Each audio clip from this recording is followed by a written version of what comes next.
In every operating room, in every ward, in every clinic, and every team meeting, a silent battle brews. Conflict, negotiation, identity.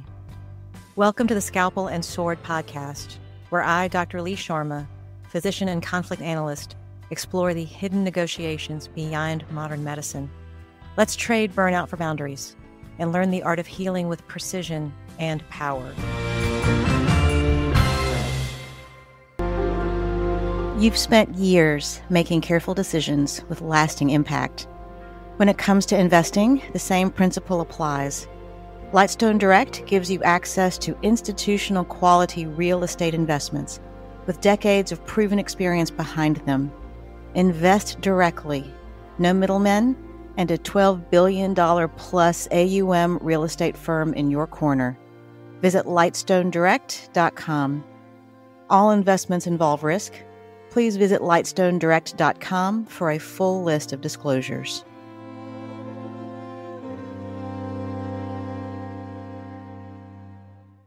Hello, my peaceful warriors. Welcome to the Scalpel and Sword podcast. I am your host, Dr. Lee Sharma, physician and conflict analyst, and I am so thrilled to have on the podcast today Dr. Tracy MacIntosh. Dr. MacIntosh is the Associate Dean for Access, Belonging, and Community Engagement at the University of Central Florida College of Medicine.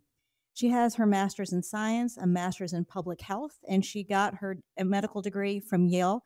She also completed her residency training there in emergency medicine. She then moved to Florida and became founding faculty for the UCF HCA Florida Emergency Medicine Residency of Greater Orlando. She has a passion for teaching. She loves her medical students and her residents, and it's really clear, not only from her activities and her work, but also from her awards, that she definitely excels in that area. She's passionate about helping physicians and learners in all areas be heard, valued, and respected, and I am so happy she's here today. Hey, Lee, it's a pleasure to be here and have this conversation and maybe open some minds to having a more candid reflection on how we can communicate better with our peers and how we can stand up for our peers and support each other the best way possible, especially in the healthcare environment, where it's hard. The days are long and some of the cases and the patients are really hard. And so how can we support each other as best as possible to do what we're all called to do, which is just to help one another, patients or peers? 100%. What sparked this passion in you? Because it's clearly something you very much care about. For me, it's the comments and the experiences of peers, friends, folks around me when we show up to work with our best selves, walk into a room, and then get hit with a comment from a patient that we don't belong there, that we're assumed to be the nurse. I'm assumed to be the patient care assistant, all amazing roles in healthcare. But when I show up with my badge that says MD, I introduce myself multiple times as Dr. MacIntosh, and to have that disregarded, to have that undermined, some days it's easy to brush that off. But when you're having a really hard day, then those are paper cuts, and time after time, it takes a toll on even the best of us. And my goal is to help to bring these situations to light for patients, for our peers, and so that we each have the voice to recognize that I can correct this behavior. I can address it without being confrontational, without interrupting the patient-physician relationship, without seeming like I'm undermining my attending or a consultant, but that I can speak my own truth and that I can stand up for myself and say, hey, you know, those comments, that hurts me for this reason, and to help people to see that so that people can improve. And so that's my goal, is to have these conversations with my learners, with my colleagues, so that we can normalize that when things are said that are hurtful, that we can address it and that we can correct that behavior, and then it can stop. And that people can realize that there's a difference between intent and impact with our words. And that we can create cultures in our learning environments where everyone can thrive and everyone can come to work and do the hard things of patient care without the harmful words and comments from peers, patients, and colleagues. Yeah. One of the things I loved about the article that you published in 2022 in the HCA Journal of Medicine, when you open the article, the first paragraph talks about an intern named Isabel, and she's so excited and she's happy to be there and she's wanting to be challenged. And she walks into the room and she's here to see the patient. And the first thing the patient says to her is, "I don't want a doctor with an accent." And what I loved about starting the article with that is it made it very real. And for those of us who are physicians of color, who have walked into patient rooms and had people say, I have had patients say to me, "I don't want a brown doctor. I've had this happen." It's really hard if you've never had that experience to understand how hurtful that is. And when you started the article with that, I feel like it really opened a lot of people's eyes to the fact that this is a commonplace experience. And this commonplace experience, unfortunately, has a profound negative effect on our healthcare workforce. Yeah. What kind of negative things does this kind of commentary produce, not only in our learners, but like you said, our attendings? There's some amazing work coming out of the surgical residency literature led by Hugh et al. And they really characterize and quantify for us in real terms, what is the human cost to these comments from patients, from nurses, from colleagues that are in jest. Yeah. In the case of the patient, that comment there that happened many times to my colleagues and my learners, it's not in jest. That's intentional. But even comments that are in jest, the consequences are that folks who experience it are disproportionately from underrepresented groups in medicine. So groups that are already in low numbers in healthcare, that they're more likely to experience these kinds of comments, discrimination, and harassment, frank harassment in the workplace. They're more likely to have thoughts of burnout. So that means we're less engaged in patient care.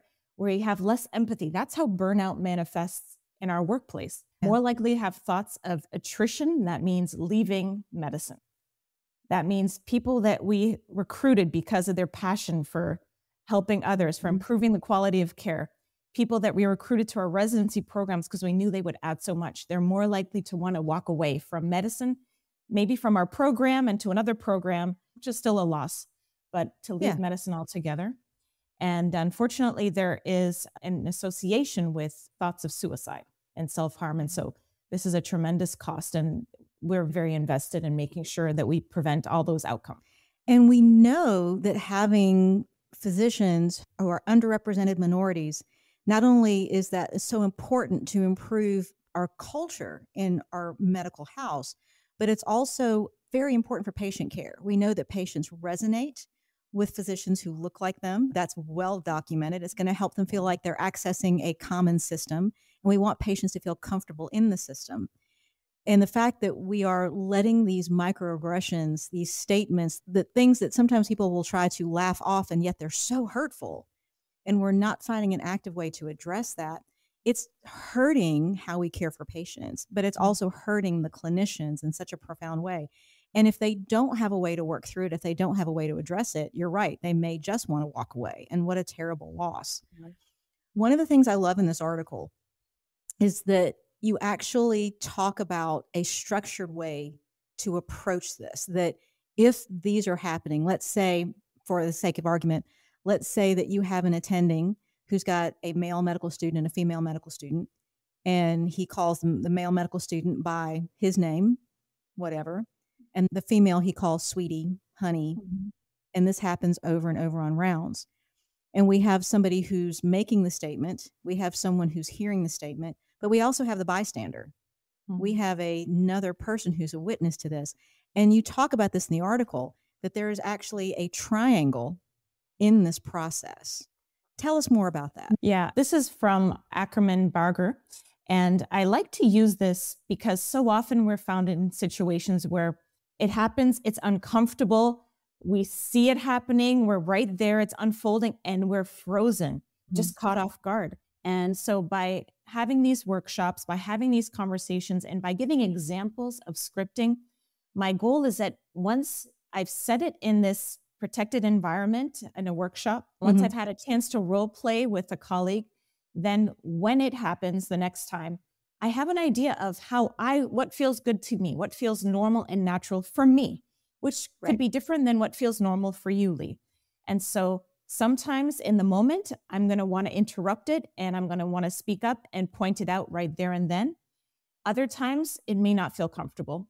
And I'll want to just say something to the recipient of that ugly joke or that frank form of discrimination outside the patient's room or in a physician lounge. And so I want to give folks permission to address it in the way that feels comfortable for them. And sometimes it's going to be an email. Sometimes it's going to be in an anonymous survey at the end of the semester for a student because they're worried about retaliation. But the goal here is that everyone feels empowered to speak up when you feel it's uncomfortable for you, and that you can let your colleague know that you also were not okay with what just happened, that you saw it happen and that it was hurtful to them and it's hurtful for you, and you're not the kind of person that wants that just to be swept under the rug. And so by having different perspectives on the situation, I hope to empower folks to speak up and to address it. And there's an example that we give where sometimes I have a joke that falls the wrong way. Sometimes I'm the source of it. I'm human and I make mistakes. And I have some scripting for when somebody says, hey, Dr. MacIntosh, the way that joke came across, it hurt my feelings, or it could come across in this way. And so I put some words to that. Oh yeah, I'm sorry. You're right. I never thought of it like that, which is often just what it is. I never thought about that different perspective, and to thank the person for bringing it to my attention and to allow me to have some time for growth. If I'm the recipient, when I'm in the room and a patient says, I don't want a Black doctor, when that's happened, my instinct is to come from curiosity. I like to give people grace. That is inherently who I am. And so for me, the reflex is to come from curiosity. Oh, why do you say that? And then I generally reassure them with my credentials. Not every doctor has to do this. It is a function of some of my identity that I get called out more than somebody else, having to defend myself. Oh, I went to Yale Medical School and I've been practicing for 15 years, but I give people grace. And I understand that patients are in pain and then they react in ways that may not be their best moment. But not everyone is going to want to have that grace for a patient. I can understand that when you feel beaten down over and over again and people keep saying the same things, you may not feel that's where you want to come from. But I offer that as one strategy. And then the third perspective is the bystander. When you're in the same room, and how do you support your colleague so that they're not burdened so much just on their own? Because you can imagine when this comment that belittles you, that undermines your value and your experience, it sticks with you and you're mulling it over in your mind. And instead of being focused on the labs and the next thing to do, you're stuck. And then for my learners, that's being stuck sometimes manifests as not being engaged, not participating, but you're just mulling over and you're stuck in this moment of feeling the imposter syndrome is there. And on top of this, the patient just said this to you, or the nurse just said this to you. And you're feeling like you don't belong. And you're feeling like you're not worthy. And then there's a cycle that you're not engaged and you're not participating. And people think that you're aloof because you're bogged down by what just happened. And so those are all the reasons that it's so important that we have conversations about it and that people realize that at our core, we want training environments where everyone can thrive. And this is one of the tools that we want to give our learners and our peers and our colleagues to be able to make it better. Oh my gosh, there's so much beauty in that. And I want to really get into this. One of the things that you talked about being the recipient, because that's such a hard role when you, especially, and I love how you bring in the fact that if we already are carrying relative imposter syndrome in our jobs, which I think we all do, and then someone makes a negative comment like that, it compounds and jumps in that imposter syndrome. And sometimes I think the first knee-jerk reaction we all have, especially walking into that kind of conflict, is to defend. We want to defend ourselves. We become a preservational creature.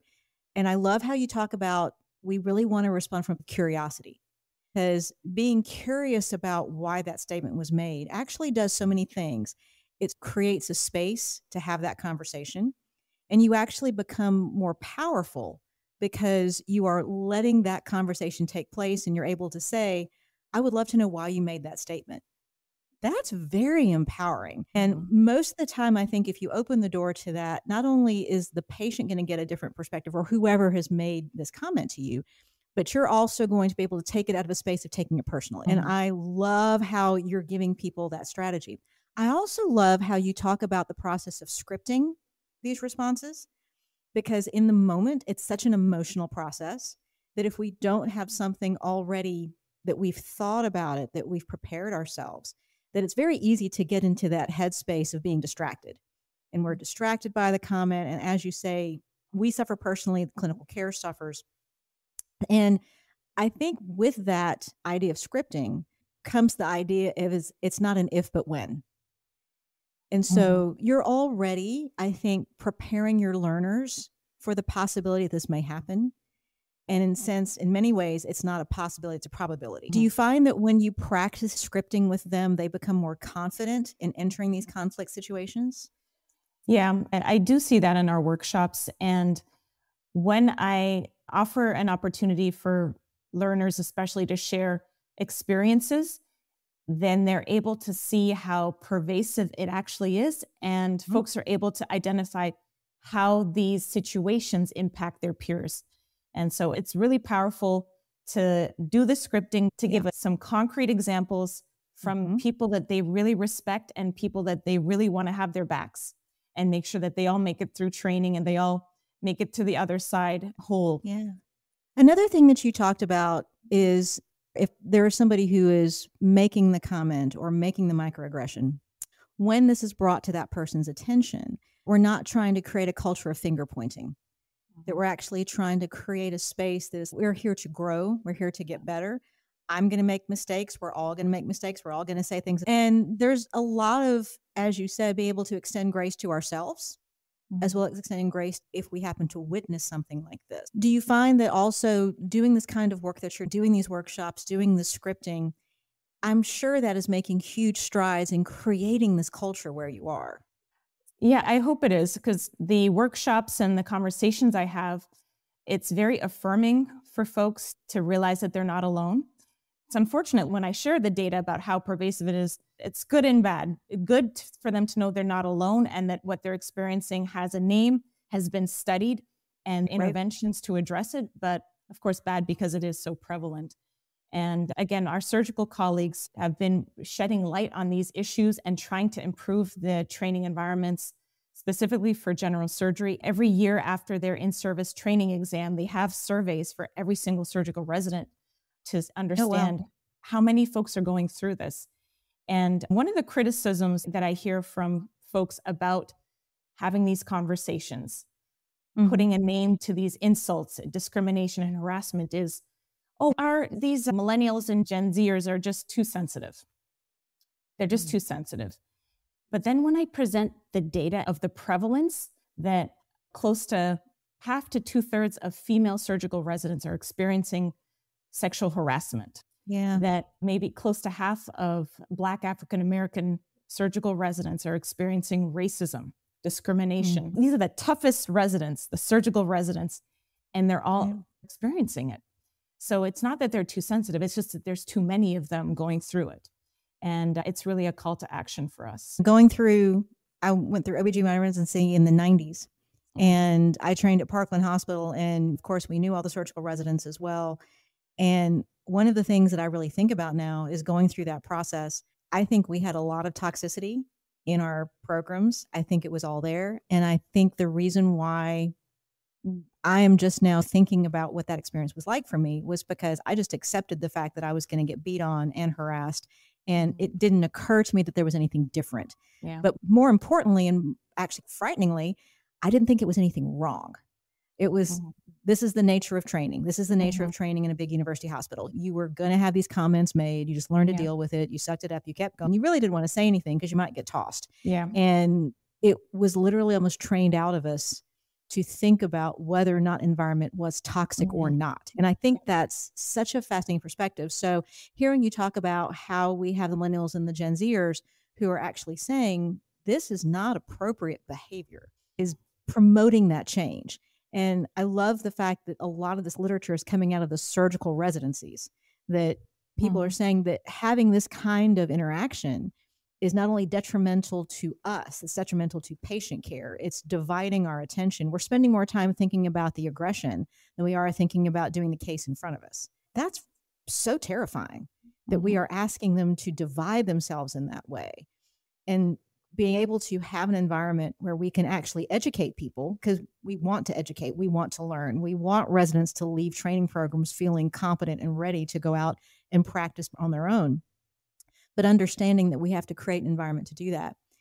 One of the things that I loved in the article, as you're talking about helping people learn about these interactions, is helping them to learn to do this in a non-confrontational way, actually creating that space to do that. How do you show resident staff how to do that? We know that a small percentage of residents will report it because they're so worried about retaliation. And so in our onboarding for our learners at our institution, we share with them all the different ways that we want to hear about their experiences. We have anonymous reporting strategies. We have our program directors. We have different levels of administrators who will be able to address these issues, provide coaching, feedback, and a closed loop communication so that the learners can know what actions were taken. And so those are the main things that we reinforce for our learners, that we're not trying to fire great doctors. Our goal is to provide feedback and coaching and support. And so that's really how we address it. So early on in training and throughout the years, we provide avenues for disclosing, for reporting.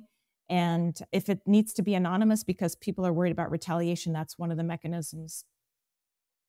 That is so powerful. You are giving them such a sense of security, literally psychological safety, in creating this kind of mechanism.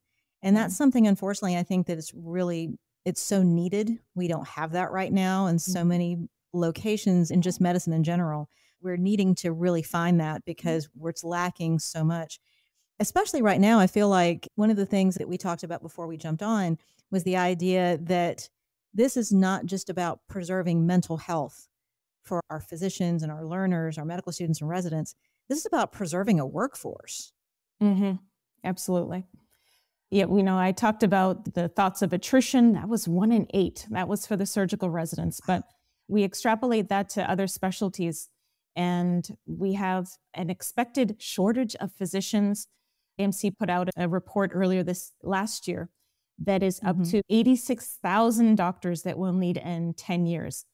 And so we need to do everything we can so that doctors are staying in medicine for the love of medicine and not just for a paycheck. And so this is just one of the strategies that we have to make sure that folks can stay in love with the work. And especially for us as a training site, my goal is to have the residents love our hospital, love our community, and love our patients, and want to be a part of it for the long haul. Wow.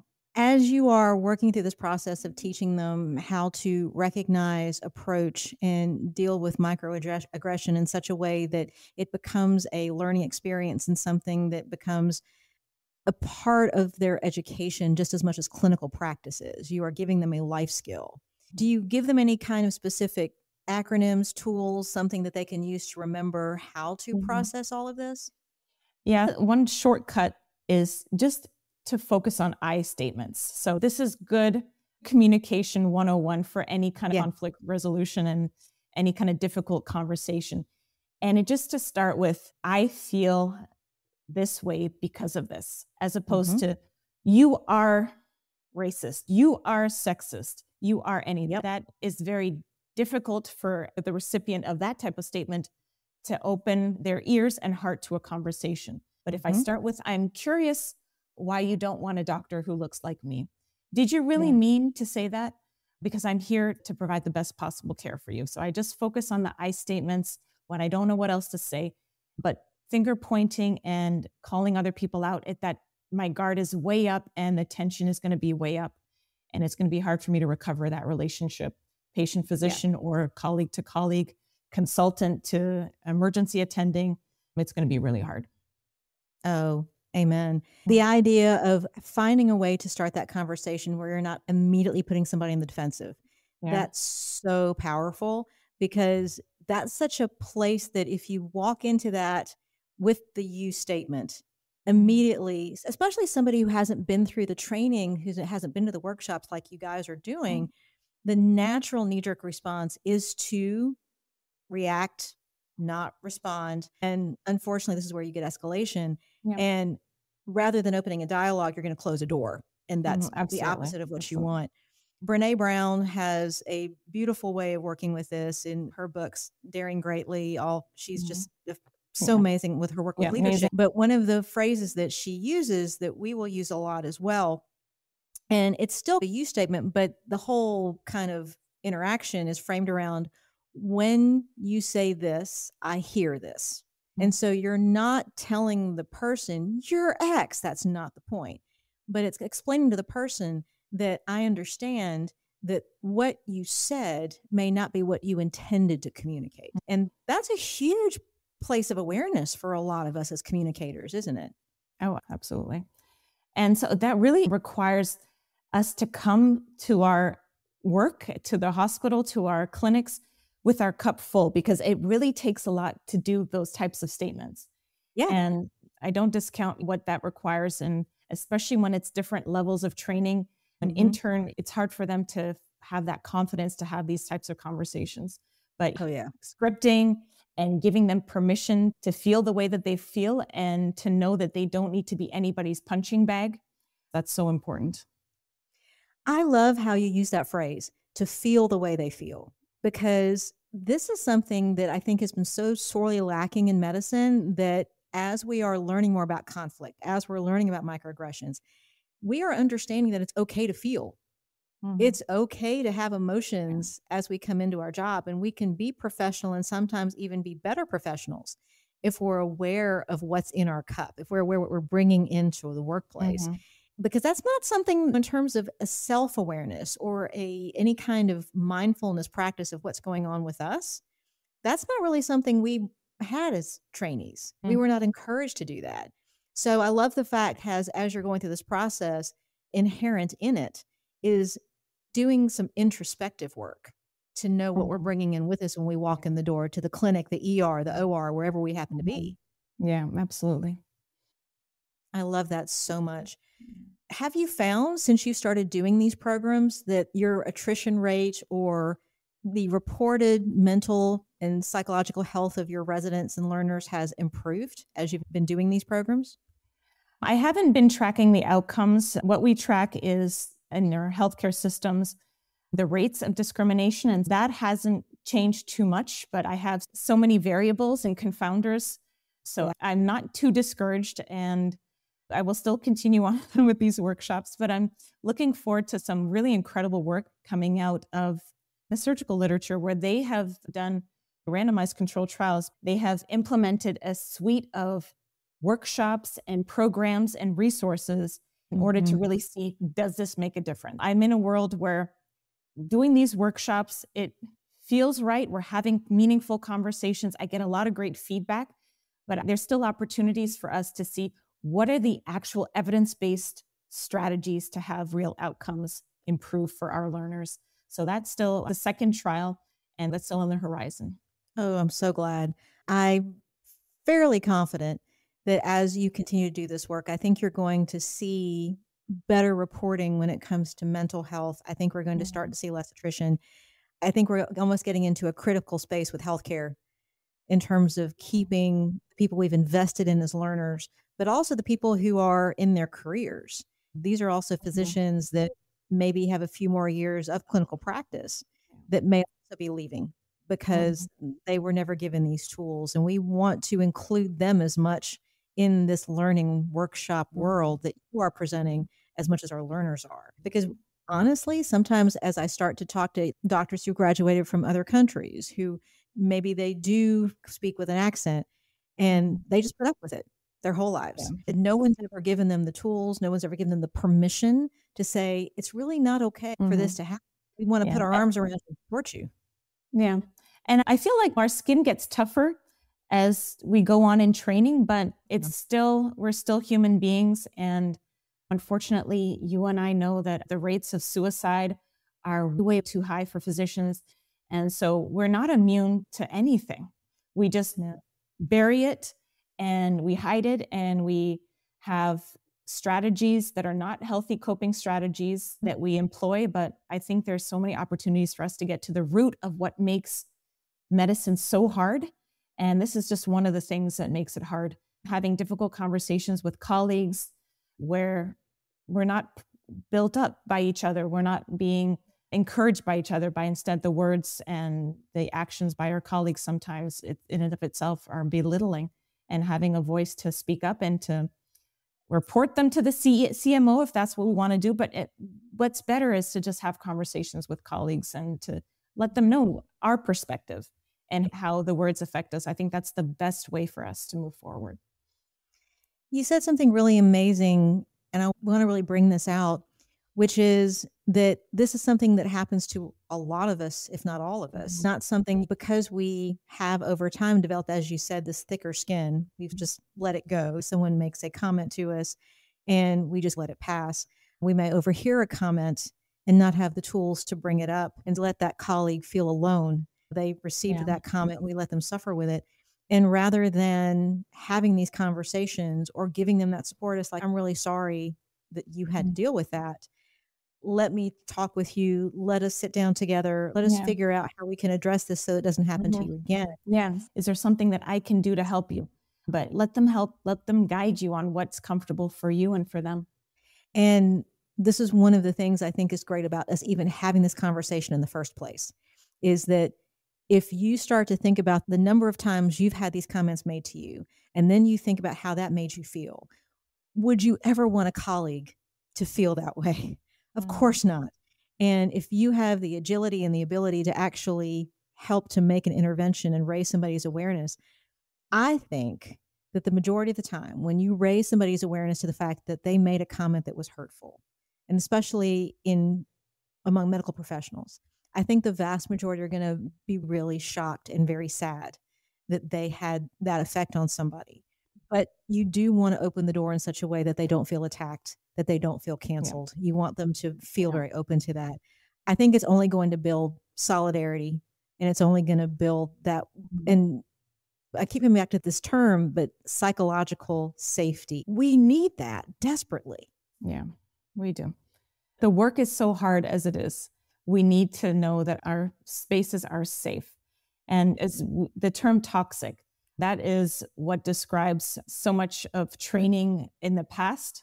And we're hoping to shift the tide on that. I talk to my learners and my colleagues that medicine is supposed to be hard.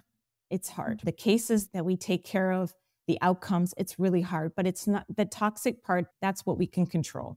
And that's what we really want to improve on for the here and now, and especially going forward. Absolutely. Tracy, I love the work that you're doing. Your learners are so lucky to have you. Your patients, your fellow colleagues, they're so lucky to have you as well. If people wanted to reach out to you and learn more about the work that you're doing, how would they best? The best way is to get a hold of me by email. It's tracy.macintosh, MACINTOSH. And I'm at the University of Central Florida, UCF.edu. I can share our workshop materials so that you're not reinventing the wheel, and be happy to coach you through anything. The most important thing is to lay the framework that it's an open discussion, and that really I have specific slides that I'm not trying to point fingers. There's no good or bad. We're trying to create better healthcare spaces for all of us. The work that you're doing is amazing, and I'm so thankful that you are doing it. Thank you, Lee. It's been great to have this conversation, and it's overdue for us to make these conversations more normalized. And just to remind folks, we're not trying to get rid of great doctors. We're not trying to kick patients out of practices. We're trying to make the spaces positive. 100%. I thank you so much, Tracy, for your time. Thank you for being here. We will definitely put your email in the show notes, but it's been wonderful. I really appreciate it. Thanks. It's been great to talk to you, Lee. Nice to connect on this issue.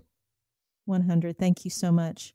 For all of our peaceful warriors who have joined us on the Scalpel and Sword, thank you so much for being here. And until next time, be at peace. Every episode is an invitation to speak, to negotiate, to choose. I'm Dr. Lee Sharma. Join the dialogue by subscribing to Scalpel and Sword.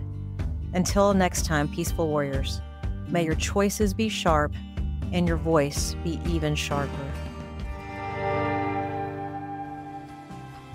This podcast is a reflection of lived experience and research in conflict resolution. The Scalpel and Sword is not intended as medical or legal guidance. For personal matters, please consult a qualified professional.